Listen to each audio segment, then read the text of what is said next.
Por lo menos hace 2 semanas que no sabemos nada de mi papá. Estoy en la casa de mis abuelos maternos en la calle 116 al norte de Bogotá. Avanza ese infortunado mes de abril de 1984. Llaman a la puerta por tercera vez los testigos de Jehová. Ignoramos el timbre. Así lo hacemos cuando se trata de vendedores de enciclopedias, seguros y electrodomésticos por catálogo y los insistentes testigos de Jehová. Es sábado. El reloj jahuaco de péndulo de la sala de comedor marca las 5. Llueve. El cielo se desbarata como mi corazón hace días y siento que nadie lo ha notado.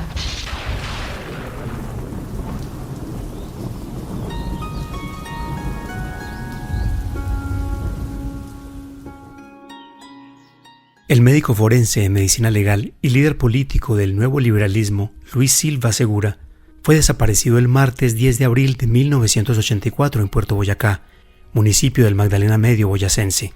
Su hija de 5 años, Liliana Silva Duque, lo esperó, como siempre, para salir a su viaje en el Daihatsu F20 o en el Dodge Dart color rojo, el Cayo Yojo, como decían en fraternal complicidad padre y niña. Un viaje que era ya una especie de ritual íntimo, un territorio de los dos. Yo esperé a mi papá durante mucho tiempo. O sea, más de lo que debía haberlo esperado. Y recuerdo sentarme en ese lugar de la casa de mis abuelos a esperar que mi papá llegara a recogerme y pues nunca volvió a recogerme. Esperar, sabiendo qué y a quién, pero no saber ya cómo ni con quién, cuando la espera se alarga y sin nadie que explique la demora con la claridad que exige una niña de 5 años. En ese momento no se hablaba de la palabra desaparición forzada. Eso no existía. ¿Tú qué responderías si te pones en el lugar de su madre Lilia Duque a la pregunta ¿dónde está papá y cuándo va a regresar? ¿Acudirías también al psiquiatra infantil como ella lo hizo? Entonces me dijo, no se le puede decir ni que se murió, ni que está vivo, porque no tenemos ninguna certeza de que eso sea así. Entonces, me parece que lo mejor es decirle que él está perdido. ¿Perdido? ¿Cómo perdido? ¿Como Hansel y Gretel? ¿Como Pulgarcito? ¿Como Alicia? ¿O como el Principito? Desafortunadamente, para darme, digamos que una esperanza, o por lo menos para tener abierta la posibilidad de que él iba a regresar, pues se me abrió a mí una ventana gigante, pues que después no pude volver a cerrar y que fue pues esa ilusión con la que yo viví durante muchos años pensando que mi papá iba a regresar y que lo que pasaba era que le teníamos que dar tiempo para que él volviera a ubicarse y pudiera volver. O sea, durante muchos años mi papá lo que pasó fue que mi papá estaba perdido y no sabía cómo regresar a donde nosotras estábamos. Y pues yo a Liliana, tan pequeña, no le tocaba el tema, fue así. Atravesar la niñez y la adolescencia sin que su padre encontrara el camino de regreso significó para Liliana una vida llena de silencio sobre su padre desaparecido. La vida debía continuar de algún modo, pero pareció resolverlo un día cuando ya tenía casi 20 años. Yo un día saqué todos esos documentos, todo lo que teníamos, donde estaba pues documentado la desaparición de Luis, y ella se puso a llorar y rompió todo y dijo, no mamita, esto no vale la pena, botémoslo. Yo también estuve en la posición en que me enfoqué en mi trabajo, en mi desarrollo profesional, y no entendía a mi mamá qué era lo que hacía. Durante mucho tiempo yo también estuve en ese estado como negacionista. Yo decía, pero mi mamá, ¿qué punto tiene seguir hablando con uno, con el otro, si me entiendes, pasando derechos de petición, si nadie le va a responder? Y eso pasó hace mucho tiempo, y además acá hay un montón de intereses que no quieren que esta información sea visible. Entonces, ¿para qué se desgasta tanto? Y bueno, y también pues yo necesitaba vivir, Juan. Yo necesitaba hacer mi vida, pues como todos, ¿no? Entonces, pero me doy cuenta que sí, que las cosas que uno no resuelve, se llega el momento en que hay que resolverlas.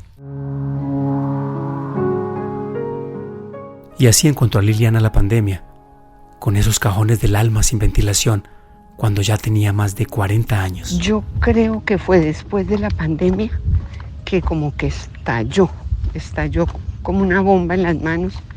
Ya ella quiso saberlo todo de él, de las circunstancias, y fue cuando empezó a buscar por qué le pasó eso y finalmente qué fue lo que hicieron con él, con su cuerpo. Recorrí los pasos sin sufrimiento y ahora me tocó recorrer los que tienen su dosis de sufrimiento. Es raro, porque usualmente, pues frente a cualquier fatalidad, pues la persona, pues lo más agudo y lo más triste lo vive al principio y después de pronto viene, ¿sí?, algo con mayor aceptación y mayor tranquilidad, pero acá ha pasado lo contrario. Porque durante los primeros años hubo silencio. Entonces no hubo lágrimas, no hubo dolor, no hubo un espacio en donde se hablara de mi papá, no hubo un espacio, no hubo eso no existió. ¿Más? Topita, la pita, la pilata, la pilata, patacita.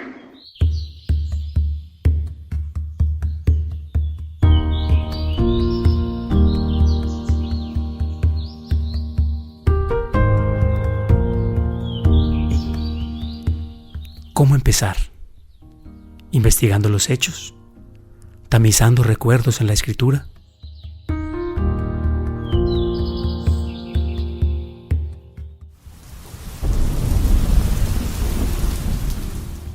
Mi abuela y mis tíos, con quienes vivimos desde que mi mamá dio su no rotundo a vivir en Puerto Boyacá junto a mi papá, no están en casa. Solo estamos mi abuelo Alberto y yo. Mi papá se está mojando. Lo interrumpo mirando por la ventana de la sala comedor que da a la calle en la primera planta, mientras que envuelvo con la cortina de velo blanco translúcido un pedacito de la reja metálica tan común de las casas bogotanas en los 80 para que no se entren los ladrones y que cubre la ventana de un extremo al otro. Chatica, no te preocupes, se debe estar protegiendo de la lluvia bajo un árbol.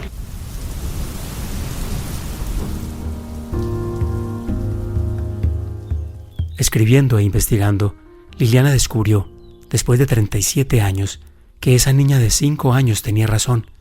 Su papá se estaba mojando. Inicié el libro contando o acercándome mucho como a lo que he logrado como reconstruir del contexto histórico en lo que ocurrió esto. Lo que pasó es que, bueno, él ya estaba al frente del grupo político de Luis Carlos Galán. Ellos se postularon para las elecciones de concejales, Luis y otras 2 personas. Eso fue en enero del año 84. A Benjamín Quiñones lo encontraron acuchillado cerca de su casa el 24 de enero. A Martín Torres lo mató un sicario el 1 de marzo. Fue en el entierro de Martín que Luis Silva leyó aquel discurso. Exaltamos hoy la personalidad de Martín Torres, el líder del nuevo liberalismo, asesinado cobardemente el pasado jueves 1 de marzo. Fue Martín Torres el hombre pacífico, como el que más, que por ningún motivo merecía haber caído bajo las balas de la villanía. Él denuncia ahí públicamente y él dice que él no está de acuerdo con ningún tipo de violencia, ya sea que venga del lado de la subversión o del Estado. Así lo dice claramente. Continuemos nuestra vida ciudadana y democrática para, por estos medios, derrotar a las bestias asesinas. A estas 2 personas las asesinan, pero son 2 líderes políticos que no se les niega el derecho a ser encontrados por sus familiares. Mientras que a mi papá, el propósito con mi papá era diferente.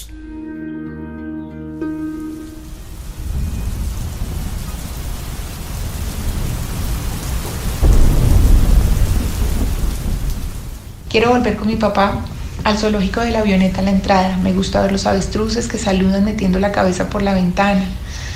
Del campero en el que atravesamos el safari, acariciar las jirafas y peinar a los ponis con Alejandra y Angelita, la hija de Carmen Rosa. Me gustaría volver. Habrá que esperar, me responde en tono cortante. Está bien, voy a esperar, pero sé que por ahora se va a mojar. Le insisto. Piensa que llueve en Bogotá, pero en donde quiera que esté tu papá puede que no esté cayendo ni siquiera una gota. Creo que dedicará todo este tiempo encontrando la forma de regresar. Si mi papá solo está perdido y lo dice el Vito, que ha dedicado una parte de su vida a levantar la cartografía de Colombia trabajando para el Instituto Agustín Codazzi y que incluso ha llamado en Bahía Solano una calle con sus 2 apellidos, Duque Parra, pienso que es muy posible que mi papá logre regresar.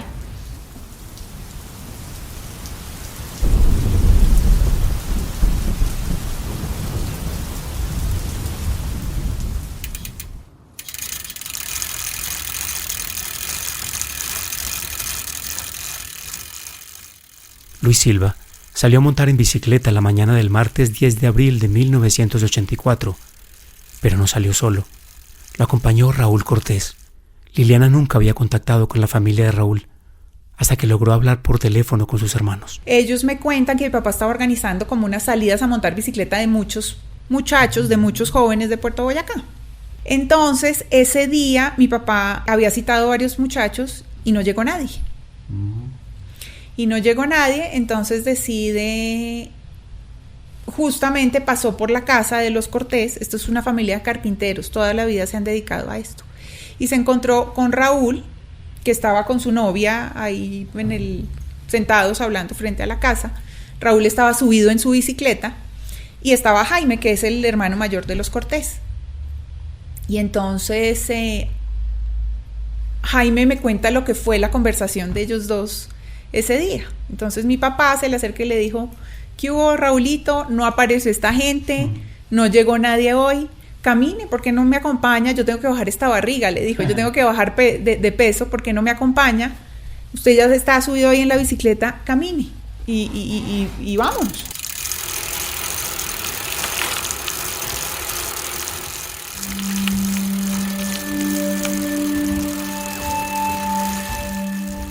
Y Jaime me cuenta que sí, que pues Raúl finalmente se va con él y esa fue la última vez que los vieron.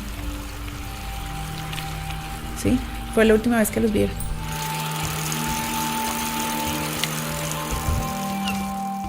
El DAS de Puerto Boyacá pudo recoger un testimonio donde un señor que tenía una tiendita a la orilla de la carretera dio fe de que ellos habían estado ahí, pero él dice que ya de regreso él no los vio, ni entraron ni supo nada. Entonces lo que se concluyó es que él fue retenido mientras pasaba por el batallón. En esa investigación decía que a ellos los habían entrado al batallón y que los habían torturado, que los habían matado y habían descuartizado los cuerpos y los habían botado al río Magdalena.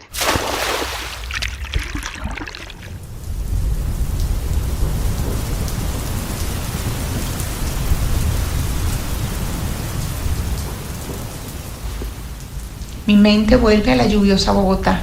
Por unos segundos prefiero desviar mi atención a lo que sucede afuera, tratando de encontrar un árbol lo suficientemente frondoso que pueda proteger a mi papá de la lluvia, como me dice el Vito.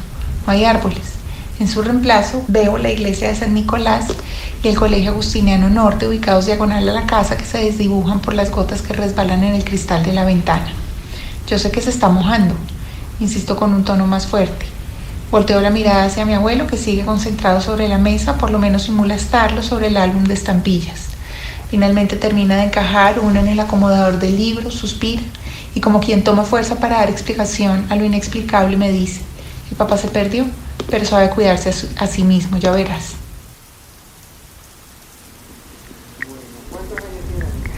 Tom. ¿Sabe contar? ¿Qué? No, chico. ¿Sabe contar hasta 5?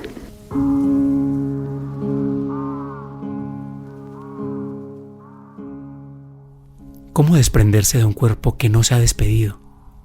¿Cómo despedirse de unas manos que nos han acariciado y que han tatuado en la piel instantes eternos? ¿Cómo disolver una voz que no nos ha dicho adiós? ¿Cómo no imaginar lo que pudo pasar con ese cuerpo? Uno empieza a imaginarse cómo fueron esos últimos instantes de esa persona. ¿Cómo hacer un duelo y a qué, cuando nuestro propio cuerpo ya nos ha gritado durante muchos años que el silencio no es opción?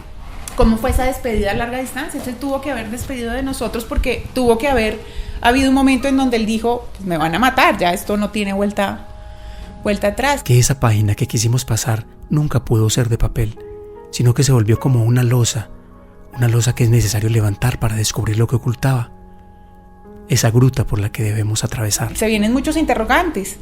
¿Quién vio morir a quién? ¿Raúl a mi papá a Raúl? Las respuestas le seguía mostrando el río.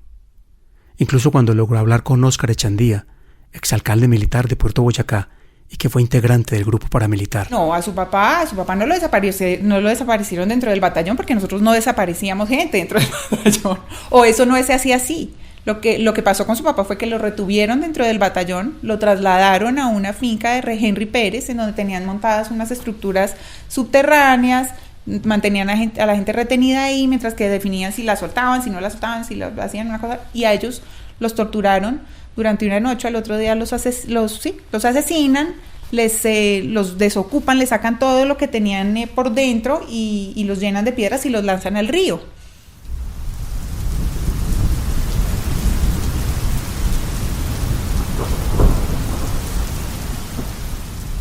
Mi papá nunca regresó, se habían llevado mi primer amor.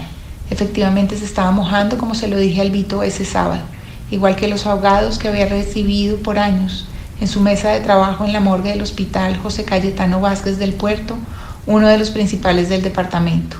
Sí, se estaba mojando con el estómago cargado de piedras en el fondo del río Magdalena.